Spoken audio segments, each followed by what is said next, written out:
আমাদের কানে আসছে এই রূহের জগতে আপনি আমি যদি লাব্বাইক আল্লাহুম্মা লাব্বাইক যদি উচ্চারণ করে থাকি, মনে রাখেন আমাদের দ্বারা আল্লাহ হজ নসিব করে দিবে। যারা দুইবার নাকি লাব্বাইক আল্লাহুম্মা লাব্বাইক বলবে, আল্লাহ রাব্বুল আলামিন দুইবার হজ নসিব করবে। আল্লাহু আকবার, জোরে বলে। এই জন্য এই গোয়ালখালী আমার যুবক ভাইরা, আমার বৃদ্ধ বাবাজিরা, আজকে হজের মাসে বেশি বেশি একটা জবান দিয়া বলবেন লাব্বাইক আল্লাহুম্মা লাব্বাইক। কারণ আপনার এই জবানটা যদি আল্লাহর পছন্দ হয়, আল্লাহ নেওয়ার তৌফিক দিবে। কথা বলেন ঠিক কিনা? আমরা সবাই জানো আল্লাহ তোমার কাবার সামনে দাঁড়ায়া লাব্বাইক আল্লাহুম্মা লাব্বাইক বলতে পারি।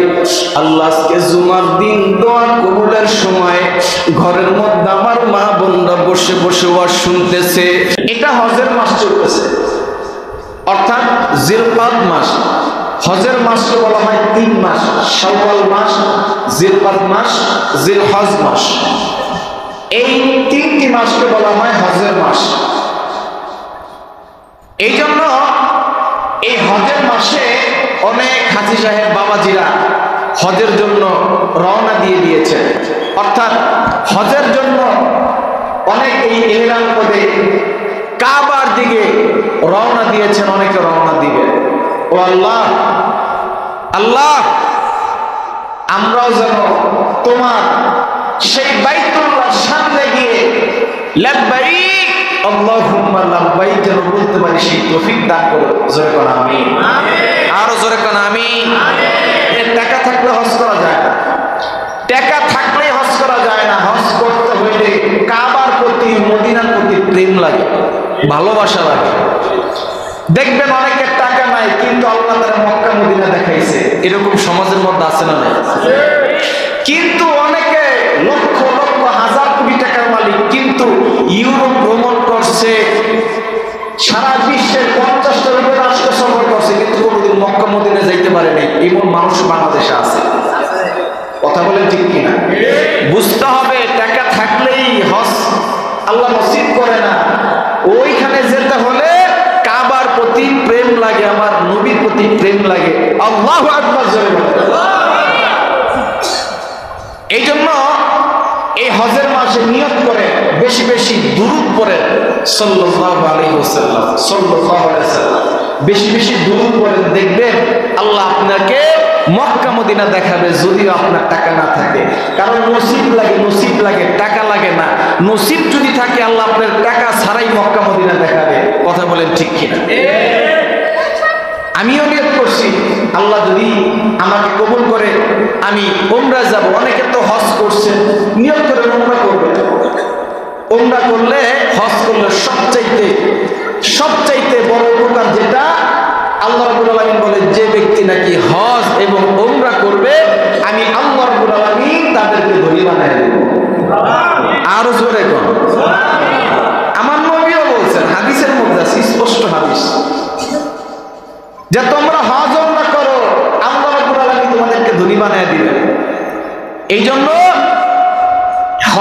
উমরা করেন, হজ করেন। যারা একবার করছেন উমরা করেন, দেখবেন আল্লাহ রাব্বুল আলামিন কি করবেন, আপনাদেরকে ধনী বানায় দেবেন।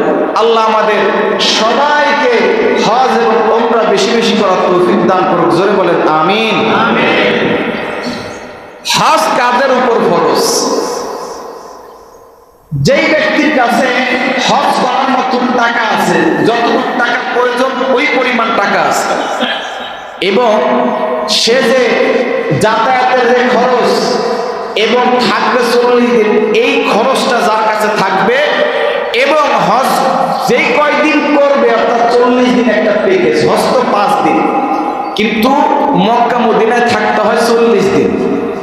এই 40 দিন তিনি যে মক্কা মদিনায় থাকবেন, তার পরিবারের একটা খরচ দরকার, অর্থাৎ তার হজের খরচ আর পরিবারের 40 দিনের খরচটা যদি কারো কাছে থাকে, তার উপরেই হজ খরচ। মানে আমি সোজা কথাই বললাম আর কি, মানে বোঝানোর জন্য। হাদিসের ভাষায় বললে তো আপনারা বুঝবেন না, এই জন্য আমি আমার ভাষা দিয়ে সহজ ভাষায় বললাম।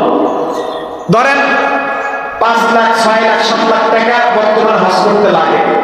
আপনার কাছে ধরেন 6 লক্ষ টাকা আছে, হজ করার মতো টাকা আছে, আর 40-50 হাজার টাকা আছে। আপনি বাজার সদাই পরিবারকে দিবেন, যারা 40 দিন চলতে পারবে, এই পরিমাণ টাকা থাকলে আপনার কাছে হজ খরচ। আমার কথা কি বুঝতে পারছেন? এবং আল্লাহ নবী আরো বলেন যে কেউ যদি উমরা এবং হজ করার এবিলিটি আছে কিন্তু সে উমরা করলো না, হজ করলো না, সে নাসারা হয়ে মারা যাক আর ইহুদি হয়ে মারা যাক, তাতে আমার কোনো দেখার বিষয় না। নবীর কত বড় হুঁশিয়ারি! কোন ব্যক্তি যদি হজ করার এবিলিটি থাকে কিন্তু সে হজ করলো না, হজ না করে মারা গেল, সে নাসারা হয়ে মারা যাক আর ইহুদি হয়ে মারা যাক, তাতে আমার কিচ্ছু নাই, কারণ তার জন্য আমার কোনো সুপারিশ নাই। এই জন্য যদি কারো এই পরিমাণ টাকা থাকে, যখনই সুযোগ হয় তখনই হজ করে ফেলবেন। ভাবতেছেন হজ করলে টাকা কমে যাবে, না, আপনি হজ করে আসবেন, আসার পরে দেখবেন আল্লাহ রাব্বুল আলামিন আরো 10 গুণ বেশি আপনার বরকত বাড়ায় দিবেন। উমরা করবেন, দেখবেন আল্লাহ আপনার পরিবার, আপনার ব্যবসা বাণিজ্যের মধ্যে আল্লাহ বরকত বাড়ায় দিবেন। এই জন্য হজ এবং উমরা নিয়ত করেন, টাকা হইলেই করবেন। আপনি এখন 10 লক্ষ টাকার মালিক আছে, কিন্তু আপনি এখন হজ করলেন না। দেখা যায় 5 বছর পরে, 10 বছর পরে আপনার টাকা কমে গেল, কিন্তু আপনি মৃত্যুর আগ পর্যন্ত আপনার উপর হজ খরচ। কারণ হজ খরচ হয়েছিল, আপনি হজ করেন নাই, কিন্তু একটা সময় আসবে টাকা নেই, হজ করতে মন চায়, তখন আর পারবেন না। এই জন্য টাকা যখনই হয় তখনই হজ করে ফেলবেন। হজ্জের অনেক ফজিলত। আল্লাহ নবী বলেন যেই ব্যক্তি নাকি হজে যায় তার দ্বারা অনেক ফজিলত আছে। হজে গেলে উমরা করলে কি হয়? 1 রাকাত নামাজ পড়লে 1 লক্ষ রাকাত নামাজ পড়ার সওয়াব পাওয়া যায়। আল্লাহু আকবার, জোরে বলেন। কারণ আপনার এই জায়গায় 1 রাকাত নামাজ পড়লে 1 রাকাতের সওয়াব হবে। উমরা যদি আপনি করতে যান, মক্কা হিরম শরীফে নামাজ পড়তে হয়, আর হিরম শরীফে 1 রাকাত নামাজ পড়লে 1 লক্ষ রাকাত নামাজের সওয়াব। আপনি ফজরের নফল নামাজ বাদ দেন, ফজরের সময় 2 রাকাত সুন্নত, 2 রাকাত ফরজ, 4 রাকাত। হিসাব করেন, ফজরের সময় আপনি 4 লক্ষ রাকাত নামাজের সওয়াব পেলেন। আরো জোরে করেন। আচ্ছা, ফজরের সময় 4 লক্ষ রাকাত নামাজের সওয়াব পাইলেন। যোহরের সময় 10 রাকাত নামাজ, প্রথম 4 রাকাত সুন্নত, পরে ফরজ 4 রাকাত, ফরজের পরে 2 রাকাত সুন্নত, কত হলো? 10 রাকাত। তার মানে যোহরের নামাজ আপনি হিরম শরীফের মধ্যে পড়লেন, 10 লক্ষ রাকাত নামাজের সওয়াব পাইলেন। আল্লাহু আকবার, জোরে বলেন। কত লক্ষ হইল? 14 লক্ষ রাকাত নামাজের সওয়াব পাইলেন। এরপরে আসেন আসরের নামাজ। আসরের নামাজ সুন্নত মুস্তাহাব, ফরজের আগে 4 রাকাত সুন্নত আছে, সুন্নতে জায়েদা। সুন্নত 2 প্রকার। কত প্রকার? আরো জোরে বলেন। সুন্নত 2 প্রকার, একটা হলো সুন্নতে মুআক্কাদা, আর একটা হচ্ছে সুন্নতে জায়েদা। সুন্নতে মুআক্কাদা কি আর জায়েদা কি, এটা মনে রাখেন, এটা দরকার। সুন্নতে মুআক্কাদা যেটা আপনি ছাড়লে গুনাহগার হবেন, যেটা ছাড়া যাবে না, করতেই হবে আপনাকে। কিন্তু সুন্নতে জায়েদা যেটা মুস্তাহাব সুন্নত, ওইটা আপনি ছাড়তে পারবেন, ছাড়লে গুনাহগার হবেন না, করলে সওয়াব হবে, না করলে গুনাহ নেই। যেরকম টুপি পরা, এটা সুন্নতে জায়েদা। সুন্নতে জায়েদা মানে আমার নবী মাঝে মাঝে পড়ছেন, মাঝে মাঝে ছাড়ছেন, যেন উম্মতের উপরে কঠিন না হয়ে যায়। এই জন্য এটা হয়ে গেছে সুন্নতে জায়েদা। আপনি পড়লে সওয়াব পাবেন, সুন্নত আদায় হবে, না পড়লে গুনাহ হবে না। এরপরে যে আসরের আগে যে 4 রাকাত সুন্নত, আমার নবী মাঝে মাঝে ছাড়ছেন। কেন ছাড়ছেন জানেন? কারণ উম্মতের উপরে যেন কঠিন না হয়ে যায়, এই জন্য এই সুন্নতটা হয়ে গেছে সুন্নতে জায়েদা, অর্থাৎ অতিরিক্ত সুন্নত। জায়েদা মানে এটা হচ্ছে আরবি শব্দ, তার বাংলা শব্দ হচ্ছে অতিরিক্ত। জায়েদা শব্দের অর্থ কি? অতিরিক্ত। অতিরিক্ত সুন্নত মানে আমার নবী মাঝে মাঝে ছাড়ছেন। এই জন্য আসরের আগে আপনি যদি এই মুস্তাহাব সুন্নতটা জায়েদা যদি পড়েন, সওয়াব পাবেন, না পড়লে গুনাহ হবে না। এই জন্য অনেকে দেখবেন আসরের আগে সুন্নত পড়ে, আবার না পড়ে, কিন্তু না পড়লে গুনাহ হবে না, পড়লে সওয়াব আছে। কিন্তু যোহরের আগের এবং পরের সুন্নত এই সুন্নত ছাড়া যাবে না। কেন? এটা সুন্নতে মুআক্কাদা, আমার নবী কোনোদিন ছাড়ে নাই। আমার নবী যেটা কোনোদিন ছাড়ে না এটা সুন্নতে মুআক্কাদা, আর মুআক্কাদা ছাড়া যায় না, ছাড়লে সে গুনাহগার হবে। সুন্নত দুই প্রকার, বুঝছেন তো? সুন্নতে মুআক্কাদা আমার নবী যেটা কোনোদিন ছাড়ে নাই, যেটা আপনি ছাড়লে গুনাহগার হবে। আর সুন্নতে জায়দা, যেটা নাকি আমার নবী মাঝে মাঝে ছাড়ছেন, যেন উম্মতের উপরে কঠিন না হয়ে যায়, যার কারণে এই সুন্নত হয়ে গেছে সুন্নতে জায়দা। এরকম সুন্নতে জায়দা অনেক সুন্নত আছে যেটা আমরা করি ছাড়ি, গুনাহগার হব না। কিন্তু সুন্নতে মুআক্কাদা যদি ছেড়ে দিই তাহলে গুনাহগার হব। আসেন, এই যে আসরের আগে ধরেন সুন্নতে জায়দা, এটা বাদ দেন, ধরেন এটা আমরা যেহেতু জায়দা সুন্নতে যে ফরজ নামাজ, আসরের নামাজ কয় রাকাত? 4 রাকাত। 4 রাকাতে 4 লক্ষ রাকাত নামাজের সওয়াব। কত রাকাত? আগে হয়েছে 14 লক্ষ, আর এখন হইল 4 লক্ষ। কত হইল? হ্যাঁ, 18 লক্ষ। এরপরে মাগরিবের নামাজ হচ্ছে 3 রাকাত, ফরজ 3 রাকাত। 3 রাকাতে 3 লক্ষ রাকাত নামাজের সওয়াব। তাহলে কত হইল? হ্যাঁ, 21। এরপরে আসেন আপনি মাগরিবের পরে 2 রাকাত সুন্নত, সুন্নতে 2 রাকাতে 2 লক্ষ, তার মানে 21 আর 2 লক্ষ কত হইল? হ্যাঁ, 23 লক্ষ। এরপরে এশারের আগেও কিন্তু 4 রাকাত সুন্নতে জায়েদা আছে, মুস্তাহাব সুন্নত, যেটা এশারের আগে আমার নবী মাঝে মাঝে ছাড়। এই জন্য এশার আগে যদি কেউ সুন্নাহ পড়ে সওয়াব হবে, না পড়লে গুনাহ নাই। সুন্নতে জায়েদা মুস্তাহাব সুন্নত। সুন্নতে জায়েদা কি বলা হয়? মুস্তাহাব সুন্নত, অর্থাৎ পড়লে সওয়াব, না পড়লে গুনাহ নেই। তো 4 রাকাত ধরেন ফরজ নামাজ, 4 রাকাত ফরজ নামাজ, 2 রাকাত সুন্নত, 3 রাকাত বেতের, মোট কত রাকাত? বলেন কত রাকাত? অনেকে বলে না কত রাকাত? 9 রাকাত। এই 9 রাকাতে 9 লক্ষ। তাহলে এখানে হইল 23 আর ওইখানে হইল 9, মোট কত? হ্যাঁ, 32। এই যে 32 লক্ষ, একটা দিন আপনি নফল পড়েন না, শুধু ফরজ নামাজগুলো যদি ফরজ আর সুন্নতে মুআক্কাদা যদি আপনি আদায় করেন, তাও দৈনিক 32 লক্ষ রাকাত নামাজ পড়ার সওয়াব পাবেন। আল্লাহু আকবার। আচ্ছা, আপনি যদি এইখানে বাংলাদেশে থাকেন, আপনার কত বছর লাগবে 32 লক্ষ রাকাত নামাজ পড়তে? বলেন আমাকে, কতদিন লাগবে? চিন্তা করেন। এই জন্য উমরা বেশি বেশি করার দরকার আছে না নাই? উমরা করলে কি হবে? আপনি যখন উমরা যাবেন বেশি বেশি নফল পড়বেন, ফরজ পড়বেন, সুন্নাহ পড়বেন, এক এক রাকাতে 1 লক্ষ রাকাত নামাজের সওয়াব।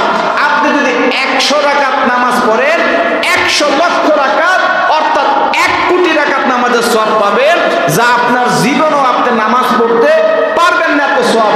এই জন্য মক্কা মদিনায় যাওয়া দরকার আছে না নাই? আল্লাহ নবী বলেন এই জন্য তার কপাল ভালো যে নাকি মক্কায় আসবে, এক এক রাকাতে 1 লক্ষ রাকাত নামাজের সওয়াব পাবে। সুবহানাল্লাহ। এটা হলো 1 নাম্বার ফজিলত। মক্কা মদিনায় গেলে কি লাভ, হজ ওমরা করলে কি লাভ, এটা হচ্ছে তার 1 নাম্বার ফজিলত। 2 নাম্বার, আল্লাহ নবী বলেন যে ব্যক্তি নাকি ওমরা করলো, আমার কবরটা জিয়ারত করলো, কিয়ামতের মাঠে তার জন্য সুপারিশ করা আমি নবীর ওয়াজিব হয়ে যায়। আরো জোরে কর। আমার যুবক ভাইরা, বৃদ্ধ বাবাজিরা, এখন দিলটা নরম করে দিবে। আমার দয়ার নবী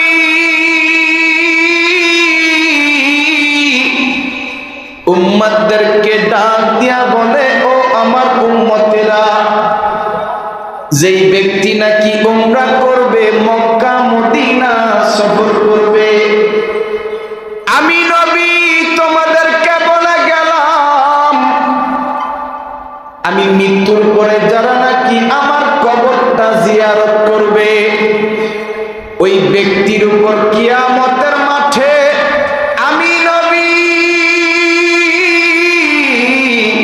তার উপর সুপারিশ করা ওয়াজিব হয়ে যাবে। আমার নবী বলেন যে ব্যক্তি নাকি আমার এই কবর জিয়ারত করবে, অর্থাৎ রওজা মুবারক জিয়ারত করবে, যে ব্যক্তি নাকি আমি রওজার সামনে আসলো, উমরা করলো, সে যেন আমি নবীর সাথে সাক্ষাৎ করলো। আরো জোরে কর। যে ব্যক্তি নাকি উমরা করলো, সে কি করলো? আমি নবীর সাথেই কি করলো? সাক্ষাৎ করলো। আপনি আমি নবীরে দেখি নাই, আপনি আমি নবীরে দেখি নাই, কিন্তু হজ এবং উমরা যদি করি তাহলে কি হবে? আমার নবীর সাথে সাক্ষাৎ হয়ে যাবে। এই জন্য হজ এবং উমরা করা দরকার আছে না নাই? আরো জোরে বলেন, দরকার আছে না নাই? এই জন্য আমরা নিয়ত করি। উমরা করতে তো বেশি টাকা লাগে না, 1,20,000 টাকা লাগে। আমি নিয়ত করে ফেলছি এই বছরের মধ্যে আল্লাহ যদি আমার নাই উমরায় যাব, টাকা থাক না থাক নিয়ত করছি আল্লাহ একটা ব্যবস্থা করবে। এই জন্য আমি নিয়ত করছি উমরা করব। কারণ জীবনে আমার কোনো ইচ্ছা নাই, ইচ্ছা শুধু একটাই আছে, সেটা হচ্ছে আল্লাহ তুমি আমার মক্কা মদিনাটা দেখার তৌফিক দিও। আমি প্রত্যেকদিন রাত্রে অন্তত কিছু না কিছু দুরূদ শরীফ করে ঘুমাই। কেন? আল্লাহ এই ওসিলা হইলে তুমি মক্কা মদিনা দেখার তৌফিক দিও। কারণ জানি টাকা থাকলে হজ করা যায় না, টাকা থাকলে মক্কা মদিনা দেখা যায় না। তুমি আল্লাহ এই ওসিলা হইলেও আমরা মক্কা মদিনা দেখার তৌফিক দিও। কারণ যারা দুরূদ শরীফ পড়ে তাদের টাকা না থাকলেও এই নসিবটা আল্লাহ ভালো করে দেয়, মক্কা মদিনা দেখার তৌফিক দেয়। আল্লাহু আকবার। এই জন্য নবীর প্রতি বেশি বেশি দুরূদ শরীফ পড়বেন। ঘুমের ঘরে দুরূদ শরীফের কারণে আমার নবী স্বপ্নের মাধ্যমে আপনার সাথে দেখা দিয়ে দিবেন। এই জন্য আমরা সকলেই উমরা করার নিয়ত করি। যারা হজ করছি নিয়ত করি যে উমরা করব। বেশি টাকা তো লাগে না, আল্লাহ আপনাদেরকে অনেক টাকা দিয়েছেন, অনেক সম্পদ দিয়েছেন। এখানের মানুষ অনেক ধনী মানুষ আছে। নিয়ত করেন যে উমরায় যাব। বড় হজ যদিও করছি উমরায় যাব। আর যদি বড় হজ না করে থাকি অন্তত জীবনে একবার হজ করা ফরজ, ফরজ হজটা অন্তত আদায় করে আসে। আল্লাহ আমাদের সবাইকে, আপনাকে আমাকে ওই বড় হজ এবং উমরা বেশি বেশি করার তৌফিক দান করুক। জোরে বলেন আমিন। আমরা যেখানে নাকি হজ করতে যাই, এই হজটা আমাদের এই শরীয়তে ফরজ হয়েছে 9ম হিজরিতে। কত হিজরিতে? 9ম হিজরিতে। এই 9ম হিজরিতে হজ ফরজ হয়েছে। ওই বছর আমার নবী হজে যেতে পারেন নাই। আমার নবী হজে গেছেন 10ম হিজরিতে, বিদায় হজে নামে যেটা পরিচিত। কিন্তু এই হজটার ব্যাপারে আমার আল্লাহ রাব্বুল আলামিন ইব্রাহিম আলাইহিস সালামকে বলেছিলেন। কি বলেছিলেন? ও ইব্রাহিম, ও পয়গম্বর ইব্রাহিম, তুমি একটা কাজ করো। কি? তুমি আমার এই ঘরটা তুমি নির্মাণ করো। কারণ নূহ আলাইহিস সালামের জমানায় প্লাবনের সময় আমার আল্লাহ এই কাবাটাকে 4th আসমান উঠে নিয়েছিলেন। 4th আসমান উঠে নিয়েছিলেন। এই পয়গম্বর ইব্রাহিম যখন নাকি তার সন্তানকে জবাই করতে গেলেন, তার সন্তানকে জবাই করার বদলে দুম্বা জবাই হয়ে গেল। পয়গম্বর ইব্রাহিম ভাবলেন আল্লাহ রাব্বুল আলামিনের ইবাদত করার জন্য একটা ঘর নির্মাণ করা দরকার। আমার যুবক ভাইরা ও আমার বৃদ্ধ বাবাজিরা, পয়গম্বর ইব্রাহিম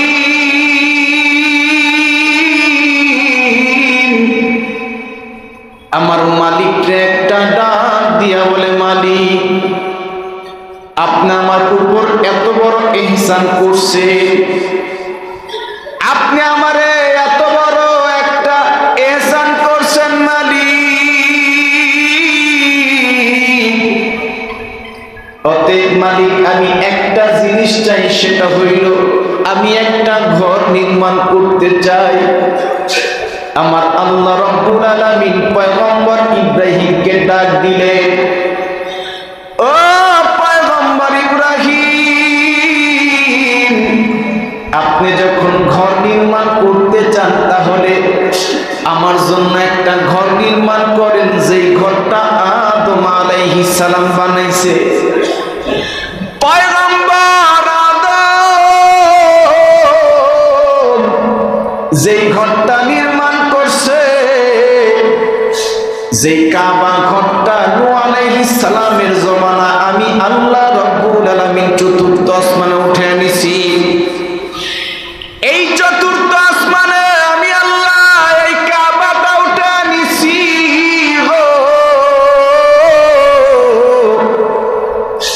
আপনি একটা কাজ করেন, এই জায়গার মধ্যেই একটা কাবা নির্মাণ করেন। পয়গম্বর ইব্রাহিম আমার আল্লাহকে ডাক দিয়া বলে,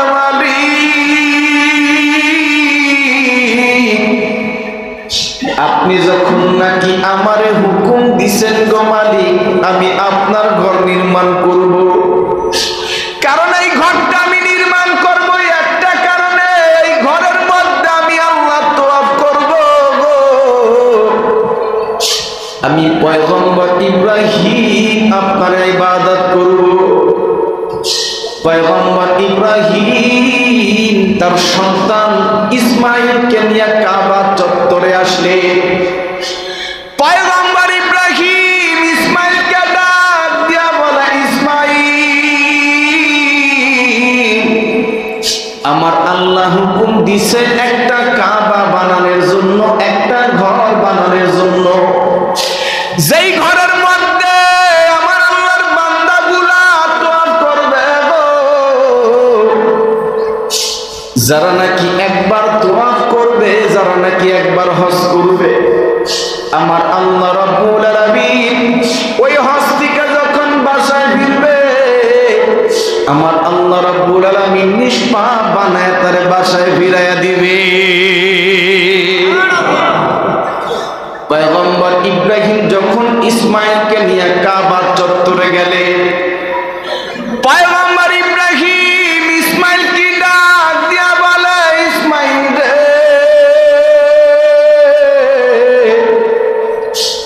আমি বাবা পয়গম্বর তোরে বলতেছি, তুই হলো যুগালু, আমি বাবা হলো রাজমিস্ত্রি। আমি পয়গম্বর নিজে হইলাম রাজমিস্ত্রি, তুই হলো যুগালু। আমার যুবক ভাইরা, এই জন্য পয়গম্বর ইব্রাহিম কিন্তু রাজমিস্ত্রি ছিল। যারা রাজমিস্ত্রির কাজ করে মনে রাখো গো, তাদেরকে ছোট করে দেখার সুযোগ নাই। কারণ আমার নবীরা কিন্তু ছাগল চড়াইছে, রাজমিস্ত্রির কাজ করছে। কথা বলেন ঠিক কিনা? এটাও কিন্তু একটা সুন্নাত আদায় হয়ে যাবে গো।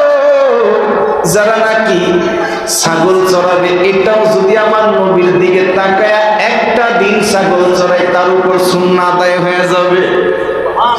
কেউ যদি বাবা আমার নবীর দিকে তাকাইয়া যে পয়গম্বর ইব্রাহিম কাবা বানাইতে গিয়া যখন নাকি যুগালু আর রাজমিস্ত্রি হয়েছে, আমি অন্তত একটা দিন আল্লাহর ঘর মসজিদে রাজমিস্ত্রি করব, মনে রাখেন পয়গম্বর ইব্রাহিমের সুন্নাত আদায় হয়ে যাবে। আমার যুবক ভাইরা, ও আমার বৃদ্ধ বাবাজিরা গো, পয়গম্বর ইব্রাহিম যখন রাজমিস্ত্রি হইলেন, তার সন্তান ইসমাইল হলো যুগালু। সন্তানকে বললেন, ও আমার সন্তান, তুমি যখন নাকি যুগালু, তুমি সমস্ত মাল মেডিসিন গুলো আমারে বানায় দিবা। আমি পয়গম্বর ইব্রাহিম সুন্দর করে আল্লাহর কাবা বানাবো। পয়গম্বর ইব্রাহিম যখন নাকি আল্লাহর ঘর কাবা বানাইলো, নিচের জায়গাটা যখন কমপ্লিট হয়ে গেল, পয়গম্বর এবার তাকে দেখলেন নিচেরটা বানানো শেষ, কিন্তু উপরের ছাদটা কেমনে বানাবে। পয়গম্বর ইব্রাহিম আমার আল্লাহরে ডাক দিয়া বলে, মালিক,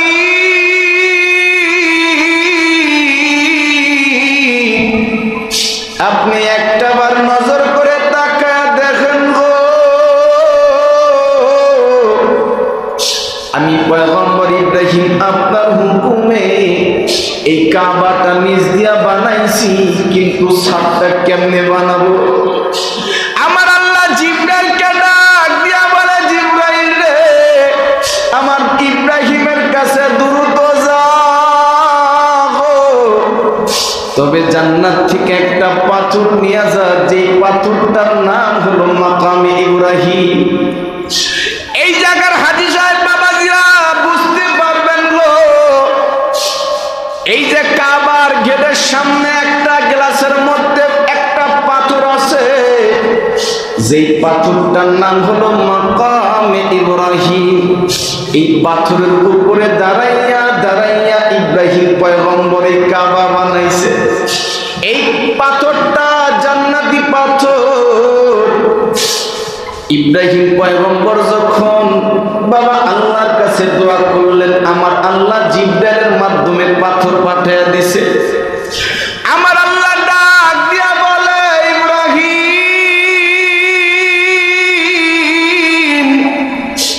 আপনার একটা জান্নাতি পাথর আমি পাঠিয়ে দিছি গো। এই জান্নাতি পাথরের উপর যখন আপনি পাড়া দিবেন, পাথর এমনিতেই উঁচা হয়ে যাবে। আমি আল্লাহর কুদরতে এই পাথর উঁচা হয়ে যাবে। আপনি উপরের কাজ করবেন। আপনি যখন বলবেন পাথরকে নিচা হইতে, পাথর তখন নিচা হয়ে যাবে। আপনি যখন নাকি পাথরকে উঁচা হইতে বলবেন, আমি আল্লাহর হুকুমে উঁচা হয়ে যাবে। পয়গম্বর ইব্রাহিম জিবরাইল যখন পাথর নিয়ে আসলেন গো, এই পয়গম্বর ইব্রাহিম এই পাথর উপর দাঁড়াইয়া দাঁড়াইয়া এই কাবার ছাদটা বানাইলেন। এইভাবে যখন নাকি পুরা কাবাটা বাজান বানাইছে, এক পর্যায়ে আমার যুবক যখন কাবা পুরাটা বানানো শেষ, আমার আল্লাহকে ডাক দিয়া বলে, ও মালিক এখন কি করব? আপনি হুকুম দিছিলেন, এই জন্য এত সুন্দর করে কাবা বানাইছি।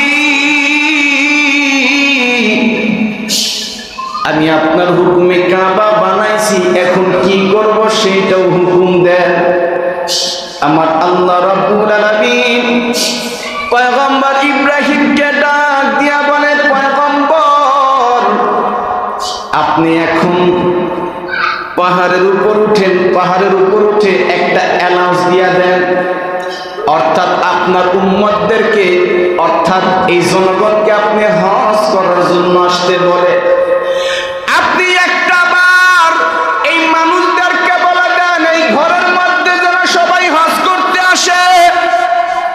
এই পয়গম্বর ইব্রাহিম আমার আল্লাহকে ডাক দিয়া বলে, মালিক আপনি বললেন হজ করার জন্য, আমার এই গলা দিয়া এই কথা দিয়া ডাকলে কে বা শুনবে? আমার আল্লাহ বললেন, আপনি পাহাড়ের উপর উঠেন। কোন কোন রেওয়াত আছে জান্নাতের মাকামে ইব্রাহিমের উপরে দাঁড়াইলেন। কোন কোন রেওয়াতের উপর আসছে জাবাল আবি কুবাইস। এই জাবাল আবি কুবাইসের উপর উঠলেন। এরপর আমার আল্লাহ বললেন, ও পয়গম্বর ইব্রাহিম আপনি আজান দিয়ে দেন। এই পয়গম্বর ইব্রাহিম যখন নাকি এই দুইটা আঙ্গুল কানের মধ্যে দিয়া যখন নাকি আজান শুরু করে দিছে, আজান যখন শুরু করে দিছে, বাবা যখন হাইয়া আলা সলা বলছে, ডান দিকে ফিরে তাকাইছে। হাইয়া আলা সলা যখন বলছে, বাম দিকে তাকাইছে। এই জন্য এখন দেখবেন মুয়াজ্জিনরা যখন আজান দেয়, হাইয়া আলা সলা যখন বলে তখন ডান দিকে তাকায়। হাইয়া আলাল ফালাহ যখন বলে তখন এইভাবে বাম দিকে ঘাটটা ফিরায়। এটা হলো মিল্লাত আবিকুম ইব্রাহিম। এটা হচ্ছে বাবা ইব্রাহিমের সুন্নাত। এই জন্য প্রত্যেকটা মুয়াজ্জিন হাইয়া আলাস সালাহ বলার সময় ডান দিকে তাকায়, হাইয়া আলাল ফালাহ বলার সময় বাম দিকে তাকায়।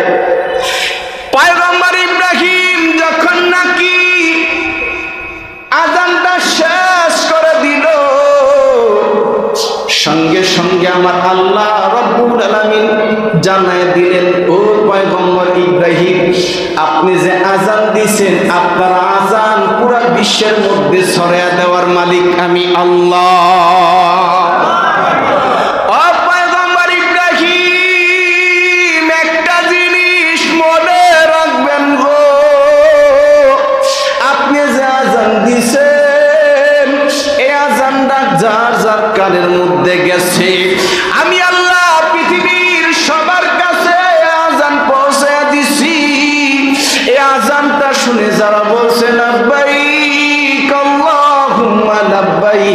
আমি আল্লাহ তাদেরকে আমার ঘর দেখার তৌফিক দিব।